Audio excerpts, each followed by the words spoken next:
যদি আমরা একটু চিন্তা করি যে আমাদের এই জীবনটা তো শেষ না, এই জীবনের পরে অনন্ত অসীম একটা জীবন আছে, যেই জীবনের কথা আল্লাহ কোরআনে বলছে। আল্লাহ কোথায় বলছে ভাই?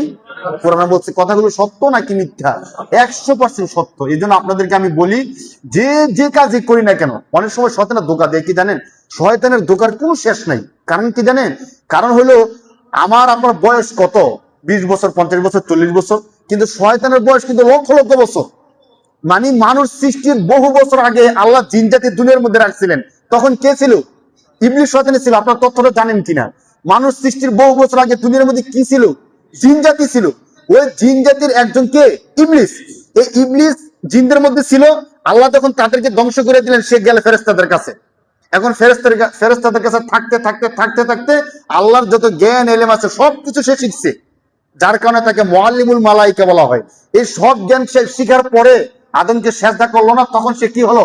ইবলিস। এই ইবলিস তখন থেকে নিয়ে এখনো আছে। তার বয়স কম না বেশি?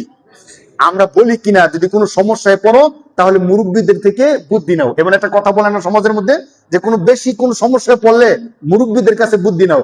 পৃথিবীর মধ্যে যদি সবচেয়ে বড় মুরব্বী ধরা হয়, তার নাম কি বলেন? তাহলে তার বুদ্ধি বেশি না আমাদের বুদ্ধি বেশি? তার বুদ্ধি বেশি না বয়স হিসেবে?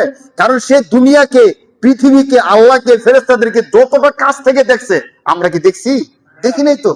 তাহলে আমরা যে অপরাধগুলো করি, ধরেন এই অপরাধগুলো আমাদেরকে সে বুঝে বুঝে করায়, যে তুমি তো এমন, তুমি এই নামাজটা না পড়লেও সারে, এই করলেও সারে, ওই করলেও সারে।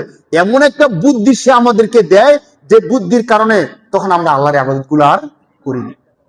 আপনি বুঝেন, কত বুদ্ধি থাকলে আমাদের আদি পিতা আদম আলাইহিস সালামকে আল্লাহ না করছে এই গাছের কাছেও যায় না, ওয়ালা তাকরাবা হাদিহিস শাজারা, এই গাছের কাছেও যায় না। কিন্তু শয়তানের কি প্ল্যানিং, কি বুদ্ধি!